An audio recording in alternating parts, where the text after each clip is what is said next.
여러분 안녕하세요. 잠깐 기도하겠습니다. 사랑하는 하나님 아버지 은혜를 감사합니다. 오늘도 하나님이 우리가 하나님의 말씀을 묵상하고 탐구하는데 세워주셨으니 이 말씀을 우리가 탐구하고 묵상할 때에 우리에게 지혜와 명철과 총명과 믿음과 확신과 의지와 도략이 있게 도우시고 인도해 주시옵소서. 하나님이 우리에게 은총을 내려주시면 우리는 하나님의 뜻을 알고 그 뜻을 따라 주의 아버지 순종하며 살 수 있음을 주님 앞에 고백합니다. 하나님 도와주셔서 우리로 하여금 하나님의 뜻을 알 수 있도록 은혜를 베풀어 주시고 분별력을 허락하여 주실 것을 믿으며 이 시간 성령님 우리와 함께하여 주셔서 이 말씀의 뜻을 알고 기뻐하고 즐거워할 수 있는 우리들이 될 수 있도록 주님 축복해 주시옵소서. 함께해 주실 하나님 믿으며 예수님의 이름으로 기도합니다. 아멘. 오늘은 길이 바빠요. 저번 주에도 바빴는데요.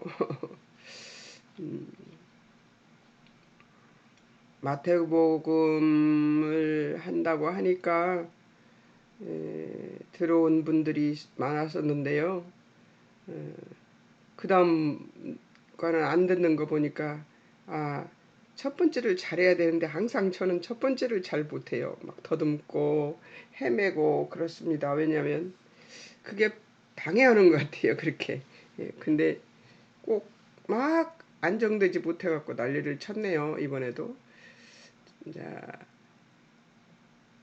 빨리 해야 돼요. 오늘은 두 칸이나 남아있고요. 그리고 기억할 것도 해야 되니까요. 약속된 메시아 예수 그리스도는 성령으로 잉태되어 육신을 입고 오신 메시아입니다.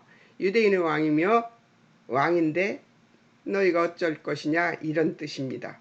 이게 그 약속된 메시아에 대한 그 마태가 적은 글이에요. 의미예요. 예수 그리스도는 메시아다. 이 얘기를 확실하게 얘기하고 싶은 그것이 마태복음 1장에 있는 이야기입니다. 1장 2장에 있는 얘기입니다. 자, 이제 메시아의 의미는 무엇인가? 요한복음 1장 14절과 4장 25절입니다. 4장 25절에 메시아스, 메시아 어떤 직책 위에 의식적으로 기름 부음을 받은 사람, 요한복음 1장 41절에 메시아 번역하면 그리스도라 하는 말씀이 있습니다. 이제 보니까 이거를 저번 주에 정신없이 했어요. 보니까 이제 정신없어 갖고 지금 제가 이렇게 제가 잘 더듬어요. 근데 여러분 저한테 배우면 제대로 배우겠습니까? 부족합니다. 많이. 자, 마태복음과 독특한 목적과 위치는 마태복음의 독특한 목적과 위치는 마태가 인용한 구약 인용구의 의미입니다. 예수님의 인생을 지지하기 위하여 동정녀 탄생, 베들레헴 출신이며 애굽 피신했고 헤롯의 박해를 받았다 이런 것들이 이제 마태복음 1장 25절에 처녀가 잉태해 아들을 낳을 것이요 이름을 임마누엘이라 하리라 이 말씀이 1장 25절 말씀이 4장 이사야서 7장 14절에 나오는 말씀과 같다는 얘기를 한 거고요. 또 마태복음 2장 6절에서는 미가서 6장 2절과 같다는 얘기를 하고 있는 것입니다. 그러니까 이건 뭐예요? 이건 관주예요. 관주들이 4장 이사야서 7장 14절이고 미가서 6장 2절이고 호세아서 11장 1절이고 애굽 피신은요 다 나오죠. 저번 그 목요일 날 공부를 했습니다. 이렇게 다 구약에 예언되어 있던 것을 예수님이 어떻게 해서 사람으로 오셨는가에 대한 것에 대해서 이 증거되어 있는 성경을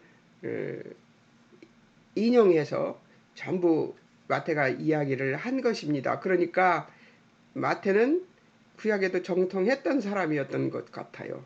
그러니까 정통 유대인이고요. 그래서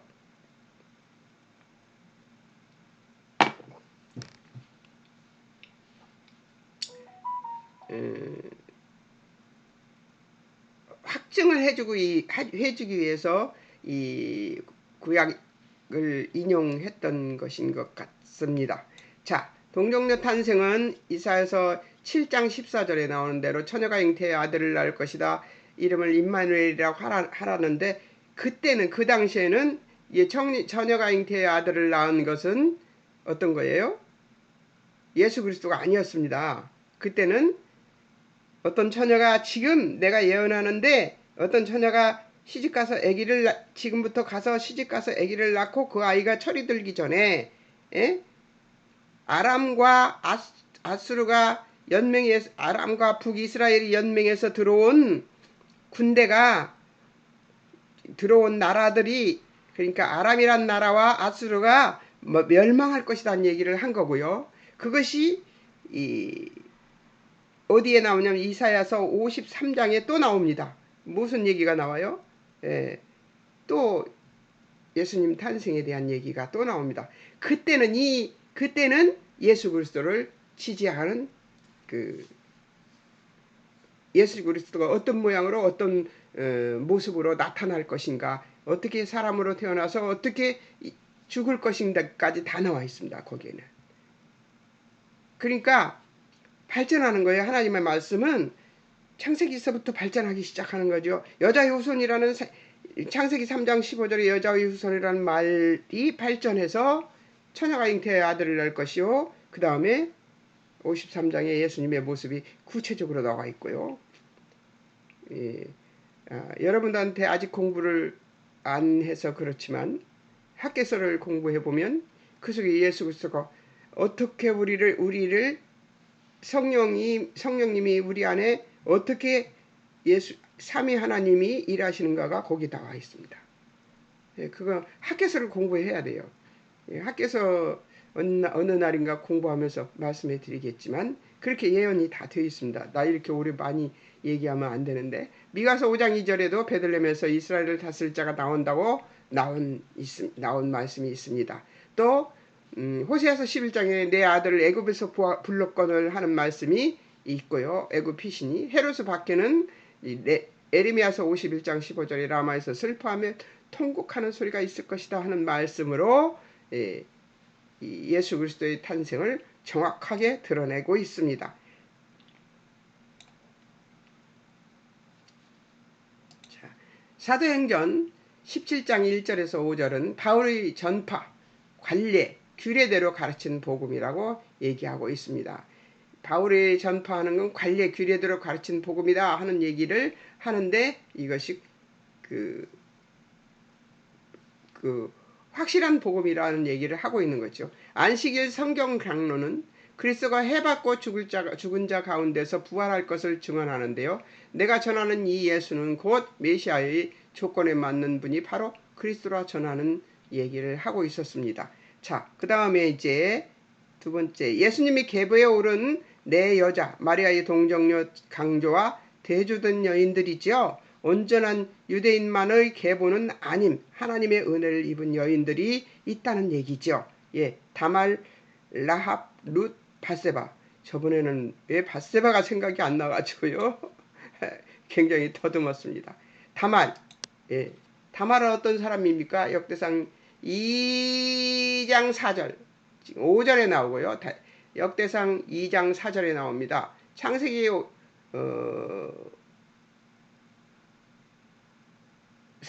창세기 38장 1절에서 50절에 나오는 근친상간 얘기가 나오죠. 유다가 이 큰아들을 죽으니까, 큰아들 며느리였습니다. 다말이. 근데 이 큰아들이 죽으니까, 또 둘째가 죽으니까, 셋째가 죽으니까, 그래도 다말이 아이를 못 낳으니까 이제 마지막 아들 하나 남은 거를 다말에게 주지 않습니다. 그러니까 그것은 친정으로 보내버려요. 그러니까 친정 동네에서 이제 가만히 있다가 시아버지가 올라온다는 소리를 듣고, 자기 동네에 온다는 소리를 듣고 그 입구에서 이제 창녀의 복색을 하고 그리고 있다가 이제 표식을 받고 그 유다의 표식을 받고 동침합니다. 그 뒤에 자녀를 낳게 되는 것이죠. 예, 라합 또 그렇게 낳은 자가 이제 그 누구의 조상이 됩니까? 예, 다윗 조상이 됩니다. 그리고 라합 여의고 이방 기생입니다. 믿음으로 구원 얻을 것을 약속받고 여호수아에 나오죠. 약속받고 그 정탐꾼을 잘 숨겨서 보내고 그리고서 자기 집 창문 틀에 빨간 천을 달아서 이스라엘 백성들이 그 땅에 들어갈 때 그 집 가족들은 모두 죽음을 면하는 그런 사람입니다. 그런 사람이 이제 보아스의 그 말하자면 조상이 되는 것이죠. 그 다음에 룻이 이제 보아스와 함께 그 다윗이 할아버지를 낳게 됩니다. 그래서 바세바는 또 저기를 누구죠? 왜 생각이 안 나냐. 바세바는 그 헷사람 우리아의 아내인데 이제 그 솔로몬을 낳아서 솔로몬의 어머니가 되고 다윗의 후손이 되는 것이죠. 이렇게 해서 이방 여인들이 지금 모두 예수님의 족보에 들어있는 것이 됩니다. 자, 유다의 후손들이 순수한 유다의 후손 이스라엘 백성만이 아닌 이방 여인들이 섞인 그런 족속이었다는 것이죠. 그러니까 그 요셉의 족보도 마리아의 족보도 이런 족보의 후손이라는 것이죠. 그러면 순수한 이스라엘 백성이라고 얘기할 수 있나요? 이것을 그 족보에 그렇게 적나라하게 표시해 놓는 이유는 인간 세계는 온전치 않다는 얘기를 하나님이 하고 싶은 것이겠죠. 예, 마태는 그것을 숨기지 않고 적습니다. 하나님의 방식으로 쓴 거예요. 저는 그 하나님의 방식이 너무 좋습니다. 왜 그러냐면 자기를 감추고요. 우화를 떠는 사람들이 있습니다. 예. 솔찬히 우화를 떨고 있는 사람들을 기독교인들은 속에서 많이 봅니다. 근데 저는 정말 그것이 말하자면 요거 올라오는 거 요거 밑에서 이렇게 올라오는 거 있잖아요. 그런 것이 올라오려고 해요. 전 싫습니다. 그냥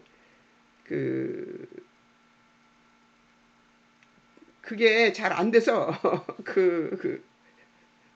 우화를 제가 잘 못 들어요. 그래서 굉장히 솔직한데요. 그 솔직한 것이 좋을 때도 있고 우화 떠는 것이 좋을 때도 있습니다. 근데 안 떨어져요, 저는. 그것이. 근데 교회 안에 그런 모습들이 꽤 있습니다.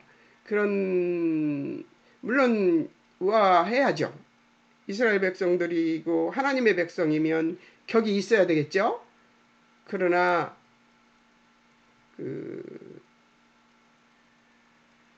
내가 그렇게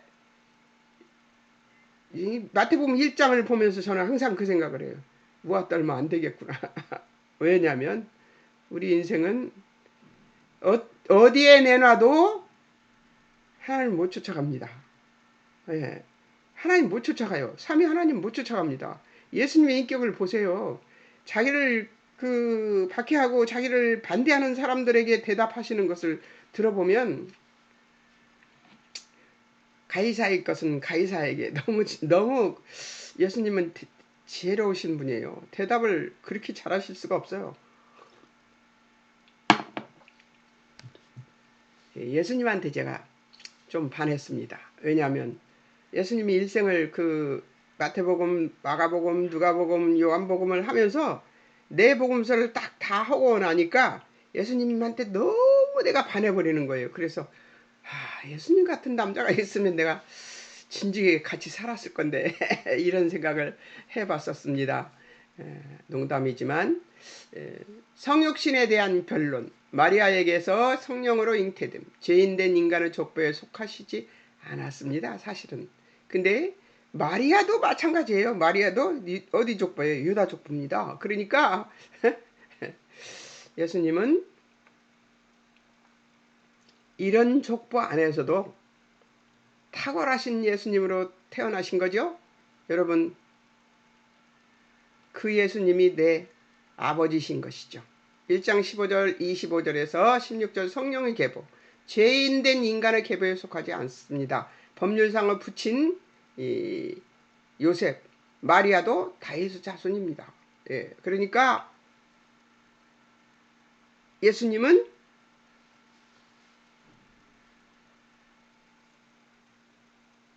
유다족 속으로 오신 것이 맞습니다. 육에 부친이 없는 거죠. 로마서 5장 12절 육신의 아버지 죄인의 계보죠. 또 로마서 6장 23절 죄의 싹 사망의 계보죠. 하나님의 은사는 예수 그리스도 안에 영생, 생명의 계보입니다. 성령님이 태어나게 하신 거죠. 하나님의 성령을 통해 나실 이유는 뭐예요?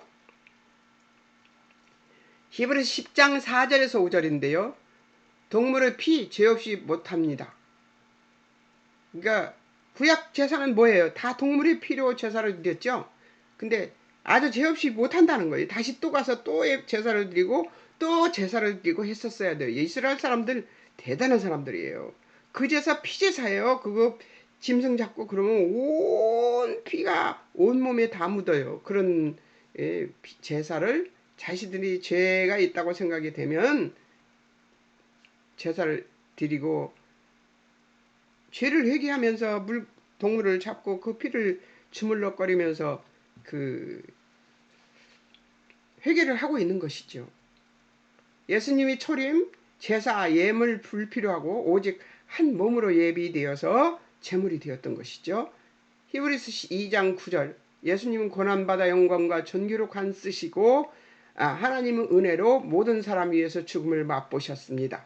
히브리서 2장 14절 17절에 예수님 자녀들과 같은 모양으로 혈과 육을 지녀 죽을 통해서 죽음의 세력을 잡고 마귀를 멸하셨습니다. 죽음이 두려워서 매이고 종된 모든 자들을 놓아주셨습니다. 요한복음 1장 29절 세상 죄를 지고 가는 하나님의 어린 양이십니다. 히브리서 10장 10절에서 18절 새 언약 주시는데 예수님의 언약 마음과 생각에 두시며 죄 다시 기억지 않게 하시는 것이 예수님의 언약입니다. 새 언약은. 그러니까 새 언약은 옛날 언약은 다시 때 죄가 생각나서 다시 또 가서 회개를 하고 짐승을 잡고 피를 만지고 회개를 하고 해야 되지만 예수님이 드리신 단번에 드신 십자가에서 죽으시고 부활하신 이 제사는 다시는 또 다시 제사 드릴 필요가 없는 다시는 그런 일이 생기지 않을 그 완벽한 구원을 이루셨다. 그 얘기를 하고 있는 것입니다. 헤롯과 예수 그리스도 공통점에 따른 목적, 진정한 유대인의 왕으로 오신 예수 그리스도를 묘사했습니다. 공통점, 메시아에 대한 이해입니다. 자, 1장 1절에서 1장 1절과 2장 2절에서 예수 그리스도 유대인의 왕이라고 나옵니다. 11절 경배하는데 2장 1절에서 헤롯은 유대인의 왕입니다. 같은 유대인의 왕입니다. 그죠? 예, 공통점입니다. 예, 메시아에 대한 이해는 이제 한번 보겠습니다. 11절 경배 1장입니다. 1장 경배 동방박사들이 경배를 받습니다. 5절 2장 5절입니다.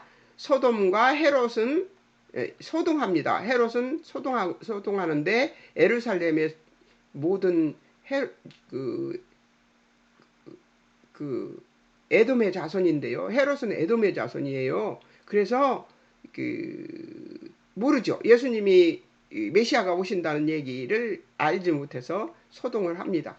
자, 마태복음 5장 16절 17절 삼위 하나님께서 예수 그리스도의 메시아이심을 증명하십니다. 근데 7절 8절에서 박사들 가만히 불러 내게도 알리라 경배한 다음에 속입니다. 자, 5장 2절과 4장 17절에 그리스도의 오심은 천국 도래라는 것입니다. 예. 자, 그리고 12절 주의 사자의 지시로 헤롯에게 가지 않고, 여기는 예수님이 1장은 예수님이 1장과 5장 이런 곳은 예수님이 유대인의 왕이시고 또 예수님이 그리스도로 오신다는 얘기가 있는데, 이쪽에서는 헤롯은 유대인의 왕이면서도 뭐예요? 불안하죠. 많이 불안합니다. 12절 주의 사자의 지시 헤롯에게 가지 말라고 그래서 무시당해버리는 것입니다. 자, 4절엔 감각이 없습니다. 대제사장과 서기관들도 감각이 없는 상황에 놓여 있습니다.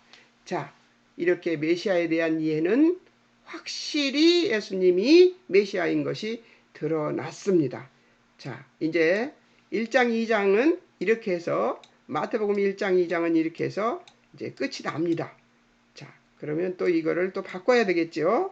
자, 바꾸러 가겠습니다.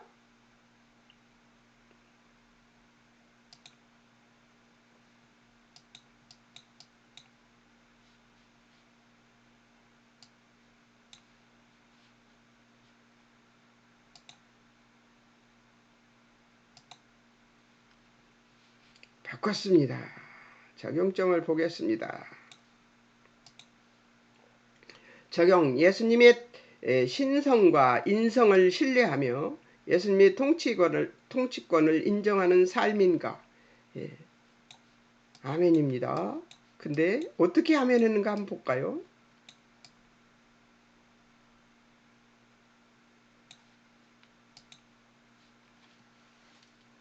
그러니까 마태는 다른 책과 달리 마태는 예수님의 그 탄생과 예수님이 메시아로 오신 것에 대한 확고부동한 이야기를 해서, 또 이거 마태복음 교육자료로도 쓰는 책으로도 사용되었다고 했잖아요. 그러니까 유대인들에게 이 책이 그 교과서처럼 쓰일 수 있도록 만들어 놓은 것입니다.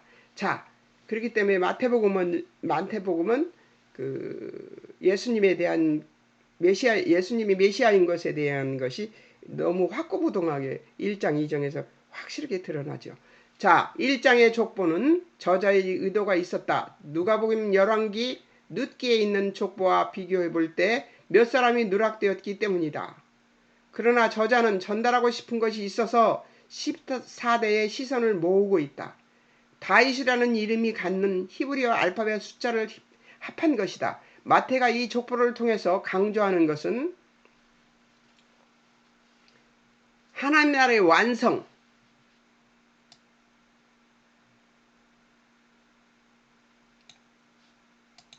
영원한 제국의 건설입니다. 사무엘 하에서 하나님께서 다윗에게 내 위를 굳게 하고 내 나라를 영원케 하리라고 약속한 그 나라입니다. 그 나라가 어떤 나라예요? 하나님이 세상 나라를 만드시겠다고 한 것인가요? 아닙니다. 하나님 나라를 세우겠다고 한 거예요. 그러나 하나님은 이스라엘 백성들, 유대인들은 지금도 믿지 않습니다. 그 말을. 그러나 그 나라는 다윗의 왕가에게 준 것이 아니라, 다윗의 왕가에게 준 것이 아닙니다. 예표된 것으로 하나님의 영원한 나라의 완성을 가리키며 하나님께서 영원한 나라의 완성에 대한 계획과 의지를 갖고 계시다는 뜻이기도 합니다. 예. 그러니까 하나님은 일하시는데 복선이 있어요. 항상 복선이 있더라고요. 그러니까 천국 나라와 이 나라를 이 세상 이 성경 구약 성경을 보면 구약 성경에서 세상 나라가 운영되는 것이 이렇게 이어지잖아요. 처음에는 온 천지를 다 다스리다가 11장 25절인가요? 거기서부터 또 족장 시대를 열어가면서 이스라엘 나라를 운영하시고 이스라엘 나라까지 만듭니다. 요셉 때문에 나라까지 다 만들어요. 출애굽기에서 이스라엘 나라가 이제 움직이는 거죠. 움직여서 가나안으로 입성하게 되는데요. 출애굽에서 애굽의 그 고센 땅에 나라를 세워도 될 건데 그렇게 안 하시고 그런 식으로 안 하십니다. 하나님은. 그러니까 그럴 때 보면은 하나님은 정말 하시는 일이 명백해요. 그리고 고달픈데 굉장히 고달픈 그 일이잖아요. 광야를 돌아서 이 가나안 땅으로 들어가는 일은. 그런데도 그 고단한 일을 하는 거 보면 어제 이제 교회에서 오후에 교회 건물이 경매받은 건물을 산 교회라서 교회가 이렇게 저기가 안 돼 있어요. 정리가 안 돼 있는 그런 상태의 교회여서 그 정리를 이제 다시 새롭게 하느라고 또 이제 뭘 짓고 부시고 뭘 만들고 이렇게 하더라고요. 근데 그런 것들을 하면서 고달퍼요. 그 일들이 교인들이 그것들을 하니까 고달픈데 그 고달픈 일을 하나님께서 여기서도 하시는 거예요. 그러니까 하나님의 일은 고달프게 하게 되더라고요. 그래서 아버지 일은 사람들이 생각할 때 좀 미련한 것 같이 보인다 하는 것들을 그대로 하세요. 문명의 혜택을 받고 그 문명 혜택 받은 것 가지고 트르륵 해버릴 수도 있는데 그러지 않고 꼭 사람의 손을 들어서 쓰시고 그들을 그런 일을 하는 사람들을 축복해 주십니다. 그래서 내가 어저께도 교회 저것들을 우리 교인들이 모두 손대고 만지고 또 하고 그렇게 하는 것을 보면서 하나님께서는 일하시는 방법을 구약 전체를 보면 아버지 일하시는 것을 보면은 둔하신가 이런 생각이 들 때도 있을 만큼 이렇게 어렵게 일을 하세요. 이게 출애굽기에서 본 하나님은 왜 이렇게 일을 어렵게 하시지? 왜 돌아가게 만드시지? 왜 40년이나 거기를 뺑뺑 돌리셨지? 안 바뀌니까요. 사람들이 안 바뀌니까 바뀔 때까지 기다리시는 거예요. 그게 40년이었던 거죠. 네. 그게 기다리시면서 뺑뺑이를 돌리면서 여기 가서 테스트, 저기 가서 테스트. 네. 그들이 테스트도 하고요. 우리의 인생이 꼭 광야 같습니다. 다윗 왕가의 그 나라는 다윗 왕가에게 준 것이 아니라 예표된 것으로 하나님의 영원한 나라의 완성을 가리키며 하나님께서 영원한 나라의 완성에 대한 계획과 의지를 갖고 계시다는 뜻이기도 합니다. 그러기에 다윗도 그 아들도 이루지 못하고 바벨론의 포로까지 되며 예수님 오실 당시에는 로마 제국의 포로가 되어 있었던 것임을 기억해야 합니다. 예수님 어디로 오셨어요? 완성된 나라 이스라엘 유다가 완성되어 있는 상태에서 오지 않았습니다. 예수님도 비정상적인 상태의 나라에 태어나셨습니다. 그러니까 지금 대한민국이 완성되기를 바래서 막 위정자들이 막 하나님을 그러니까 나라 기도를 신나게 하다가 내가 이 성경 공부를 다시 또 열심히 하면서 이 기도가 내가 해야 되는 기도인가 하는 생각이 들 정도로 나라 위정자들이 정말 하나님을 두려워하고 경외하는 분들이 당선되어서 일을 했으면 좋겠어요. 정의롭고 공의로운 분은 하나님 한 분밖에 없지만, 그러나 정의롭고 공의로운 것을 추구하는 사람을, 적어도 그런 것을 추구하는 사람이 이 대통령이 되었으면 좋겠거든요. 근데 그러지 않을 때도 있잖아요. 그러지 않을 때가 더 많아요. 실패하는 인생이 더 많다는 얘기죠. 인생은 그러니까 완벽할 수가 없어요. 근데 완벽하지 않으니까 그 정치가 끝나고 나면, 5년이 지나고 나면 뭐 이 사람은 이랬다 저랬다 그렇게 얘기할 수 있죠. 근데 일할 때는 우리가 존경해 줘야 된다고 저는 생각합니다. 대통령이 일단 당선이 되면 존경은 해야 된다고 생각합니다. 존경하고 그가 일을 잘할 수 있도록 기도하고 도와주고 해야 되는 것이죠. 근데 그 사람이 그 일이 끝나고 나면 평가할 일이지, 그 사람 재위 기간에 그 사람을 평가하는 것은 옳지 않다고 저는 생각합니다. 예. 그래서 지금의 대통령이 하나님의 뜻을 잘 받드는, 하나님의 뜻을, 하나님을 경외하고 하나님을 두려워하는 그런 대통령이었으면 좋겠다는 생각에서 그렇게 기도하고 있습니다. 저는 재임 기간에는 그를 판단하고 싶지 않습니다. 그리고 재임 기간이 끝나고 나면 그가 어떤 역사적 대통령으로 남을지, 그것은 그 사람 몫이잖아요. 그 사람의 몫이죠. 물론 문 대통령도 마찬가지고, 그 이전 대통령들도 마찬가지입니다. 잘한 것도 있고 잘못한 것도 있고요. 우리 인간이 어찌 미래를 내다볼 수 있어서 모든 일들을 다 잘할 수 있겠어요. 저는 누구도 능통한 삼위 하나님 같이 일 못한다고 생각합니다. 14대와 다윗을 거듭 강조하는 것은 이 영원한 나라가 하나님께서 이루시는 일의 계획과 뜻과 의지를 갖고 계시며 그 영원한 나라의 상징으로 표현되었고, 우리가 그 대상임을 나타내려고 한 것이며, 그 나라를 이루기 위해서 예수님께서 오셨기 때문이다. 또 족보의 네 여인의 등장은 도덕적 윤리적으로 좋지 않은 쪽에 있으며, 이 가문이 다른 가문과 비교해서 나을 것이 하나도 없다는 사실을 확인시켜 줌으로써 결론적으로 족보를 통해서 우리에게 가르치고자 한 것은,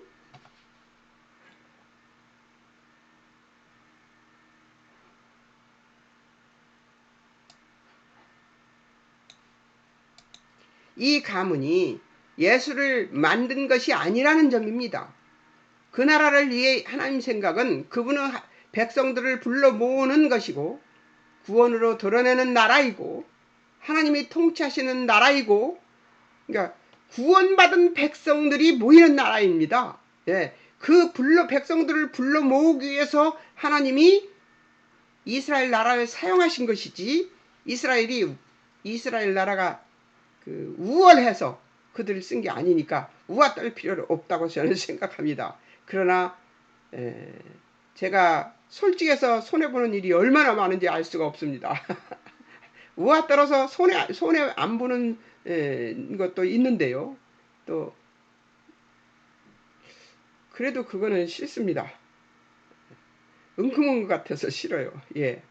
그냥 손해보고 맙니다. 하나님이 통치하시는 나라이고, 그분의 통치를 받는 백성들이 얻은 은혜와 복과 사랑과 공율로 인하여 항복하며 감사하는 나라인 것입니다. 하나님께 손드는 거, 항복하는 거, 이것이 부끄러운 것이 아닙니다. 하나님께 항복하는 것은 부끄러운 것이 아니라 행복하고 좋은 것입니다. 나중에 하나님한테 항복하는 것이 왜 좋은 것인지 어느 날인가 얘기하는 날이 있겠지만은, 하나님께 항복하니까 세상에 그보다 편한 세상이 없습니다. 하나님께 항복하고 나니까 그보다 더 편한 세상은 없어요. 그 대신 제 옆에 있는 다른 사람들이 좀 힘들겠죠.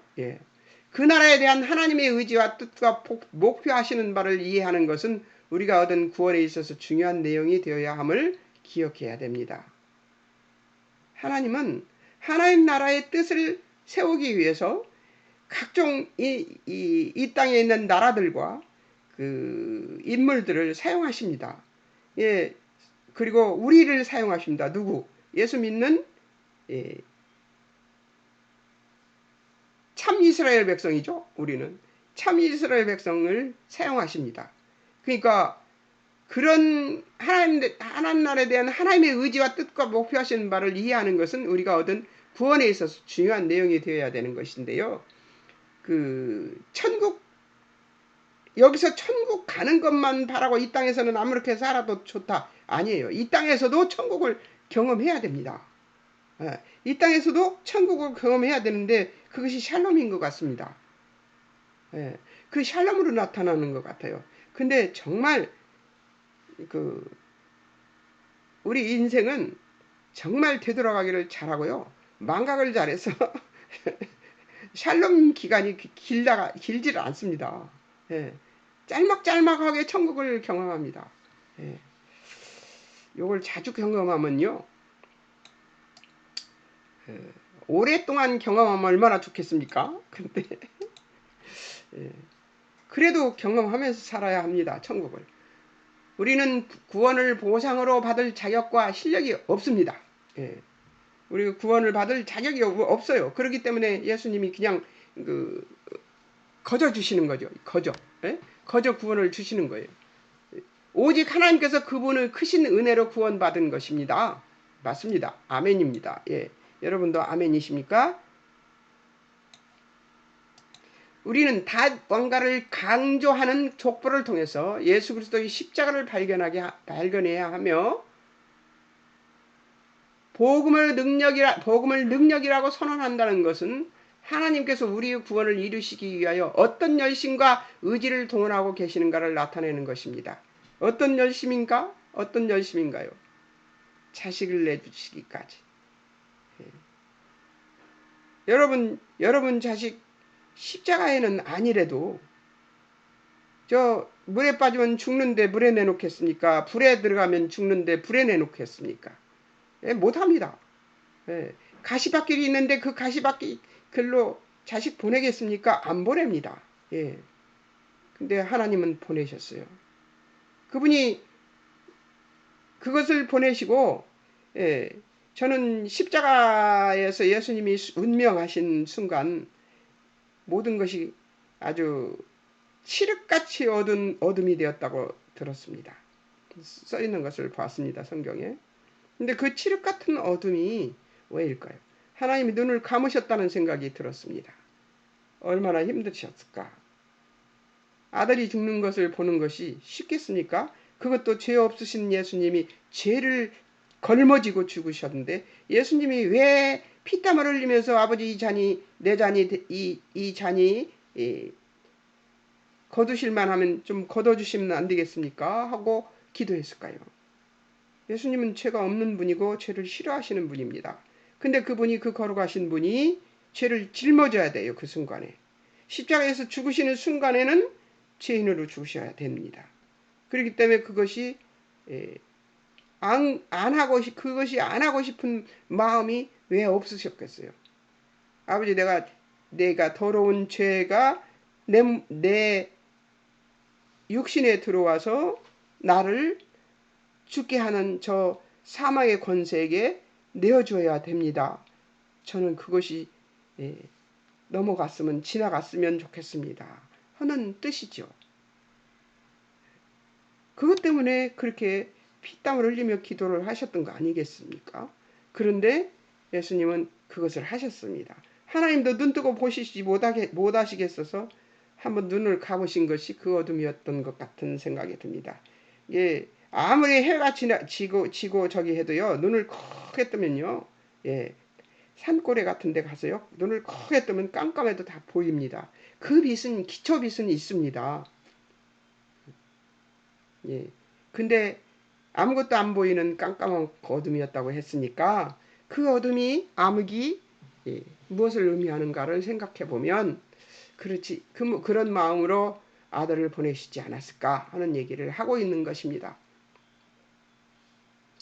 그러니까 어떤 열심이에요? 아들이 죽는 것을 보는 것까지 하신 것이죠. 그 의지로 예수 그리스도가 십자가에 죽으시고 그분을 3일 만에 살려내십니다. 이 족보처럼 우리의 존재는 죄와 연약함과 허물로 연결되어 있지만 하나님께서 그 나라 백성으로 부르시기를 그분의 뜻과 기쁨으로 하셨기에 구원을 얻은 것이 그런 기쁨으로 하나님이 그분의 뜻과 기쁨으로 하셨기 때문에 구원 얻은 것이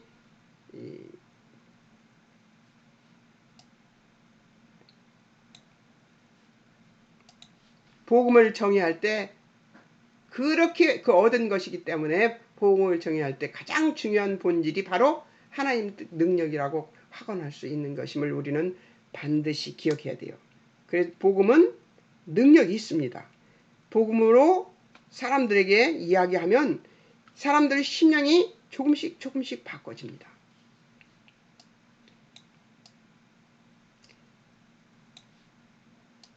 자기가 입술로 시인하는 것들을 자기가 시인하면서도 몰라요. 자기가 시인하면서도 모르는 것을 볼 수가 있습니다. 하나님 나라는 불러들일 그분의 백성들을 평화 가운데로 불러 복을 받게 하여 세우실 나라이므로 하나님만 의롭지 않기로 하셨습니다. 하나님 백성들을 평화 가운데로 불러 복을 받게 하여 세우실 나라이므로 하나님만 의롭지 않기로 했던 것이죠. 그래서 예수님이 오셔서 죄를 짊어지고 죽기까지 들어오신 것입니다. 우리를 구원하시고 용서하시고 복되게 하셔서 함께 기뻐하는 나라, 하나님과 함께 기뻐하는 나라, 바로 여기에 그 능력과 열심과 목표가 있는 것이죠. 예. 하나님은 우리를 거저 이렇게 지시해서 로봇한테 지시하는 것처럼 야 이거 해 저거 해 이렇게 하시는 게 아니에요. 당신도 몸소 실천하셨어요. 그 고난을. 그 속에 들어오신 겁니다. 우리 죽음 속으로 들어오신 거예요. 예. 죽음밖에 못 만들어내요. 그러니까 결국 인간의 결국은 사망이죠. 그런데 그 사망 속으로 들어오셔서 사망으로 사망을 이기시고 부활하셔서 우리의 죄를 없이 하시고 우리가 사망으로 가지 않게 만들어 놓으셨어요. 육신은 죽습니다. 영이 아니기 때문에 우리는 육신은 죽습니다. 죽어서 사망해요. 그러나 우리 영은 살아서 영원히 살 수 있는 하나님 나라로 가게 됩니다. 우리가 가진 신앙은 우리의 노력이나 결정 이전에 하나님께서 우리에 대한 목표시고 소원하시고 의지를 가지시고 뜻을 정하셔서 우리를 당신의 백성으로 불러서 생긴 결과인 것입니다. 예, 우리가 한 것이 아무것도 없어요.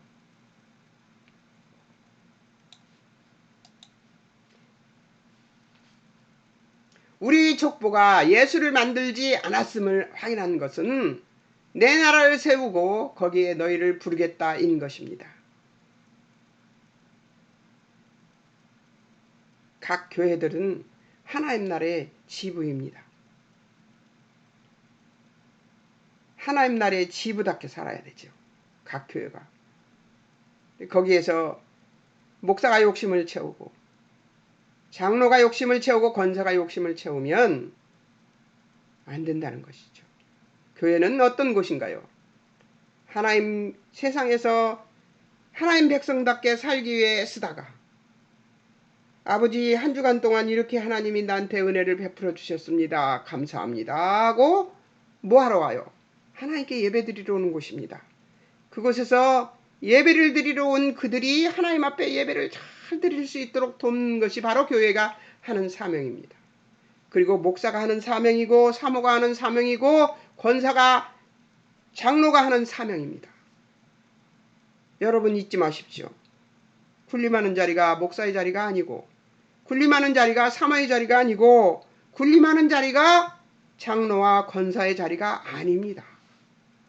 명예가 아니라고요. 섬기는 자리라고요. 예배를 잘 드릴 수 있도록 불완전한 상태의 성도들이 완전한 상태의 평안을 누릴 수 있는 하나님의 백성으로 하나님 앞에 자신들을 드리는 이 일을 위해서 돕는 자들이라는 것을 잊지 말아야 합니다. 그러면 하나님 나라는 확장될 것이고 하나님은 그 예배들을 기쁘게 받으실 것입니다. 신령과 진정으로 예배드린다는 것은 바로 그것입니다. 평안을 느끼는 성도들이, 교회에 오면은 평안을 느끼는 성도들이 하나님 앞에 일주일 동안에 지은 죄를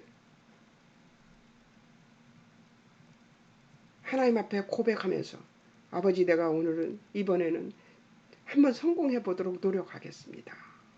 그리고 아버지, 한 주간 동안 이런 일이 있었는데 아버지 너무 감사했어요. 아버지의 은혜였습니다. 하나님께 그 영광을 올려드립니다 하고 예배드리는 것이 참 예배입니다. 진정한 예배입니다. 그때서 허둥지둥 회개하고 그때서 허둥지둥 죄를 고백하는 자리이기도 하지만, 그러나 그것보다 더 일주일 동안 내가 하나님 앞에 이런 은혜를 입었습니다. 아버지 감사합니다. 드리는 기도를 드리는 것이 하나님께 드리는 예배의 시작입니다.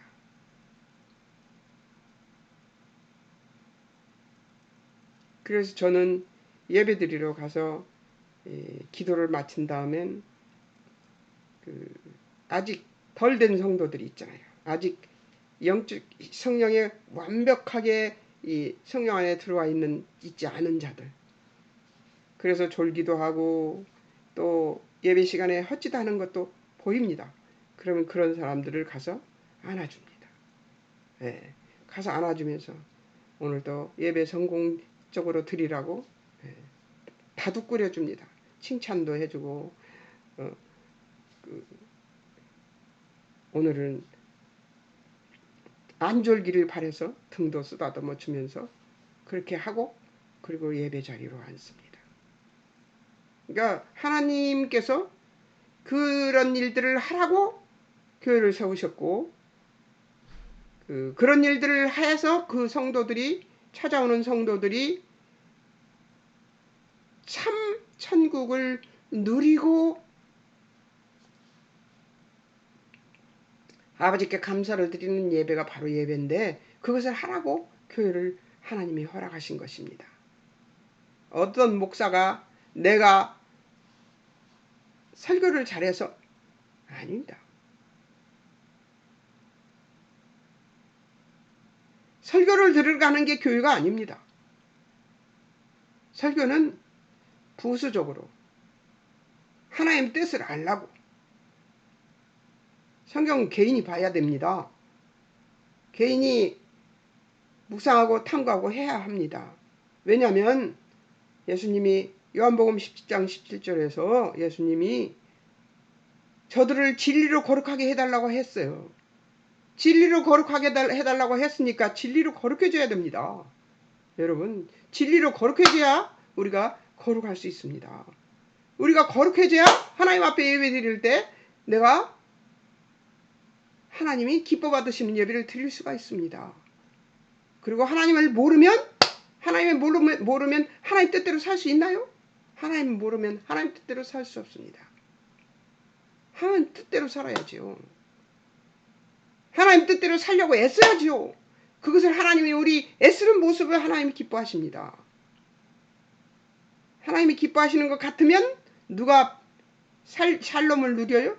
저희 그렇게 하나님의 우리가 애쓰는 것을 보시고 하나님이 기뻐하시는 걸 마음속으로, 이 심령 속으로 느껴집니다. 그러면 하나님 기뻐하시겠네 싶으면 나는 뭘 누려요? 샬롬을 누리게 됩니다. 그래서 하나님을 나라를 맛보는 것이죠. 천국 맛을 여기서 또 보는 것입니다. 두발뛰기도 해요. 그래서 이 나이에 75살이나 먹어가지고 제가 어떻게 뛰는지 아세요? 두발뛰기를 뛰면서 뛰어가면서 아버지 성자 잘했죠? 막 이러면서. 그것이 천국을 맛보는 그 순간입니다. 예, 그리고 순간 지나고 나면 또 막 욕심 부리는 것이 나오고 또 질투하는 것이 나오고 시기하는 것도 나와서 저를 또 건드립니다. 그러면 또 이건 시기야, 이건 질투야, 이건 욕심 부리는 거야, 막 이렇게 분별하면서 살아갑니다. 여러분, 이렇게 사는 삶이 계속되면 천국을 계속 맛보게 되는 것이잖아요. 그렇게 여러분도 그렇게 사시기 바랍니다. 예. 넘어져 엎어질 때 있을 때도 있습니다. 예, 며칠씩 엎어져 갖고 이거 뭐 하고 있는 것이야 지금 막 이럴 때도 있습니다. 예, 저라고 뭐 신도 아닌데 제가 하나님도 아닌데 제가 절대 아닙니다. 예, 순간이에요. 천국 맛보는 건 순간이고요. 예, 세상적 생각하는 게 정말 많습니다. 예, 욕심 부릴 때마다 저는 옆에다 이 샤프를 놓고 이 이면지를 놓고 씁니다. 예. 이면지가 이면지 놓고 여기다가 씁니다. 예. 할 일이 생기면 써요. 그리고 보면 나중에 보면은 할 일은 한두 가지밖에 없습니다. 집중 못하게 해요. 성경 공부하면 집중 못하게 합니다. 옆에다 종이 놓고 쓰세요. 내가 누구한테 전화해야 돼. 누구한테 누구 찾아가야 돼. 누구 만나야 돼. 나중에 보면 쓸데없는 것만 다 적어놨어요. 하나님께 집중하십시오. 너무 잔소리를 많이 하는 것 같은데 성경 공부는 이 맛에 하는 겁니다. 예. 하나님이 우리를 불러 우리를 의롭다 하시고 그 나라를 세우시고 여기 있구나. 그러나 하나님 혼자 의롭지 않기로 한 이 나라를 세우기로 하신 하나님이 그러니까 하나님 혼자만 의로우시면 재미없죠. 예. 에덴 동산에서 아담과 함께 하와와 함께 얼마나 의롭고 평화로운 날을 보내셨습니까? 그런데 다시 그런 날을 보내시고 싶어서 하나님은 우리를 불러서 의롭다 하시고 그 나라를 세우시고 그 영광을 선포하기로 한 것은 오로지 하나님의 목표이고 의지심을 알고 믿고 두려워하지 말아야 하는 자들임을 우리는 반드시 기억해야 됩니다. 하나님이 하나님 나라를 다시 더 멋진 나라를 세우시겠다고 약속하신 것입니다. 구약에 보면 이 계시록에 보면 나오잖아요.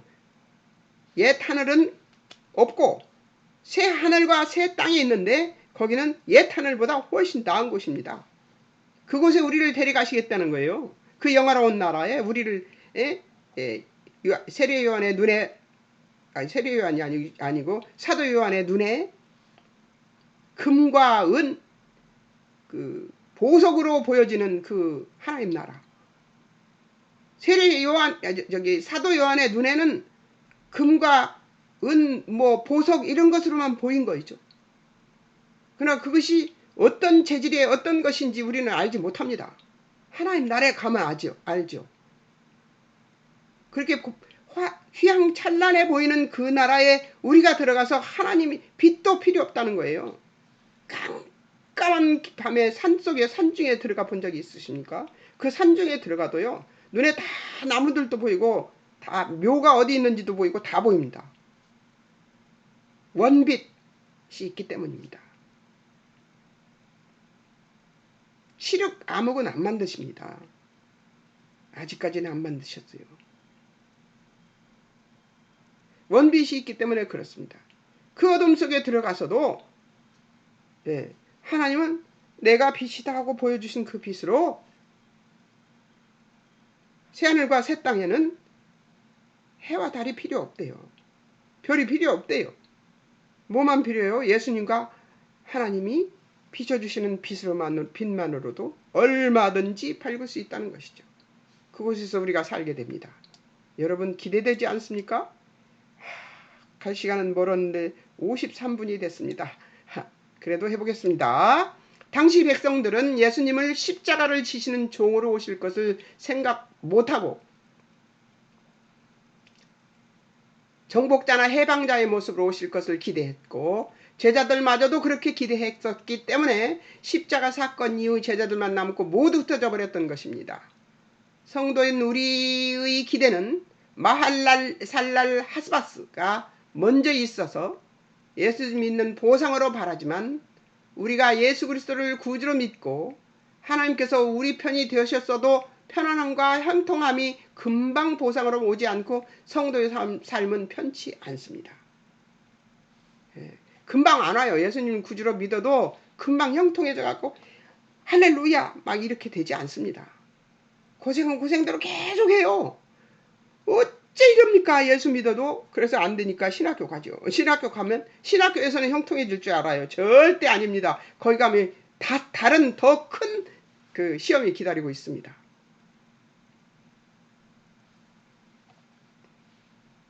신학교 가면 이제 다 해줄 줄 알았어요. 다 해줄 줄.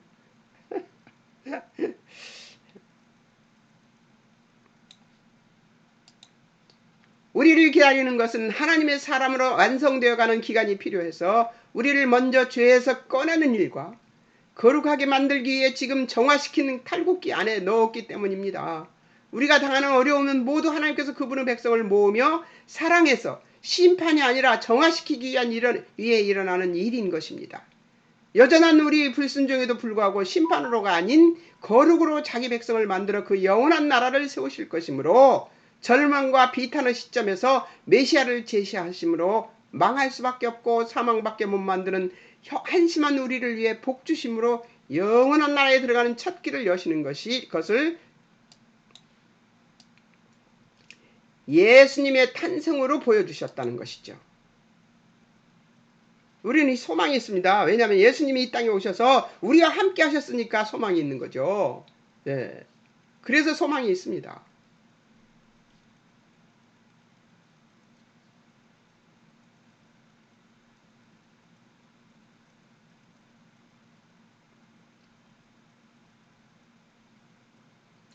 불순종에도 불구하고 우리의 불순종으로 종에도 불순종에도 불구하고 심판으로가 아닌 거룩으로 자기 백성을 만들어서 그 영원한 나라를 세우실 것이므로 절망과 비탄의 시점에서 메시아를 제시하심으로 망할 수밖에 없고 사망밖에 못 만드는 한심한 우리를 위해 복주심과 영원한 나라에 들어가는 첫 길을 여시는 것을 예수님이 탄생으로 보여주셨으며 당당하게 하나님 반대하며 하나님 뜻과 계획에 관심 없는 영적 때 세력인 이방 왕에게 먼저 선포하여 하나님이 약속대로 예언대로 영원한 나라를 세우시기 위하여 그 왕이 나셨음을 선포하는 것임을 우리는 반드시 기억해야 됩니다.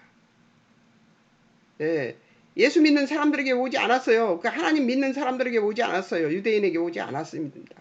누구한테 왔어요? 예수님이 태어난 것을 누구한테 알렸습니까? 이방 왕에게 알렸습니다.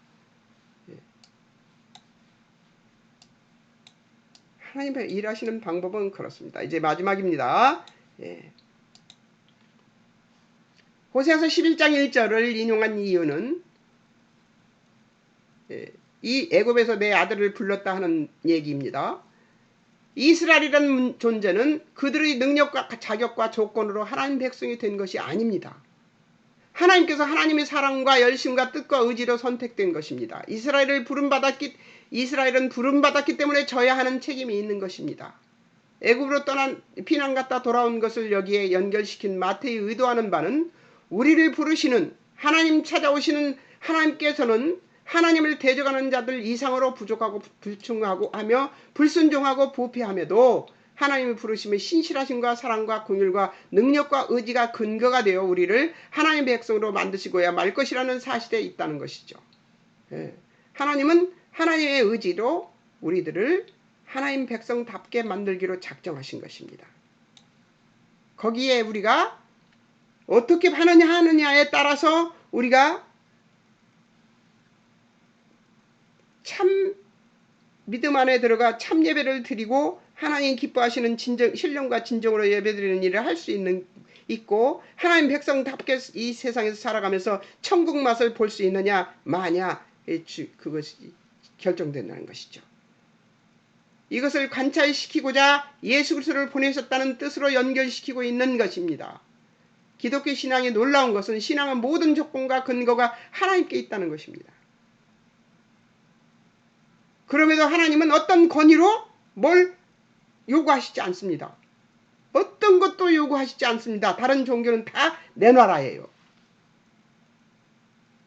다른 종교는 전부 내놔랍니다. 네.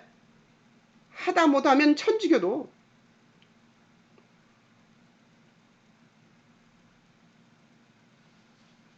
거기도 내놔라입니다. 뭘 내놔라? 선을 내놔라. 착하게 살아라. 아닙니까? 예. 기독교는 그 얘기를 하는 것이 아닙니다. 그 선을 얘기하는 것이 아닙니다. 하나님을 반대하는 모든 것은 죄입니다. 하나님의 뜻에 반대하는 모든 것은 죄예요. 하나님 뜻에 맞는 하나님 뜻대로 사는 것을 요구하시는 것이지 우리에게 다른 신들이 요구하는 것을 요구하시는 하나님이 아니십니다. 손 내미시는 하나님이 아니에요. 우리가 무엇을 해야만 하나님께서 어떻게 하실 것은 아니에요. 내가 하나님 뜻대로 사는 것을 얘기하시는 거예요. 그 순종을 얘기하는 것이지 순종하니까 기독교가 순종하니까 그 순종이 로봇 같은 순종인 줄 아세요? 아닙니다. 로봇 같은 순종 아니에요. 하나님 우리를 로봇으로 만들지 않았어요. 자유의지를 주셨습니다. 왜 주셨을까요? 자율적으로 그렇게 되게끔 만들 수 있다고 생각하셨습니다. 하나님 그렇게 생각하셨어요. 그리고 우리는 그런 사람이 되어야 합니다. 이게 순종입니다. 우리에게 요구되는 책임은 하나님의 사랑과 선택을 받았으므로 그분은 자녀다워지는 것이 조건과 이유입니다. 그분은 자녀다워지는 것이 하나님의 자녀된 것이 갖는 불변하는 영원한 운명으로서의 안심이고 그 복된 운명의 확인을 놓치지 말라는 것입니다. 내가 하나님의 자녀 되었음을 확인하는 것을 날마다 해야 된다는 거지. 아니 날마다가 아니라 매 순간 해야 된다는 것이죠. 내가 하나님의 딸이다. 내가 하나님의 딸이다. 내가 하나님의 딸이다.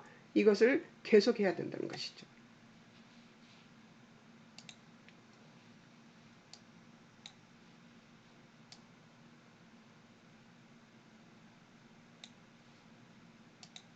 하나님께서는 그냥은 편들지 않으시고 고쳐서 채찍이라도 들어서 거룩하게 정화시켜서 편을 드십니다.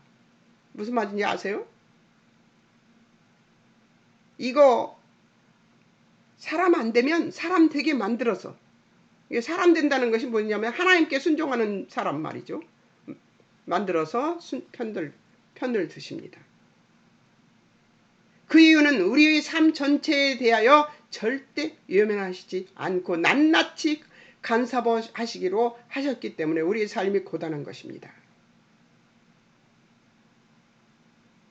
예수 믿어도 고단하죠, 여러분? 예, 고단합니다. 왜 고단한가? 아버지 뜻대로 살지 않으면 고단합니다. 계속 고칠 것이기 때문에. 예, 자, 보세요. 내가 정면으로 이렇게 봐야 돼요. 근데 제가 이쪽을 이렇게 보고 있잖아요. 그러면 야, 일로 와. 내가 이쪽을 보고 있잖아요. 야, 이쪽으로 와. 하나님께서 그렇게 하고 계신다는 것이죠.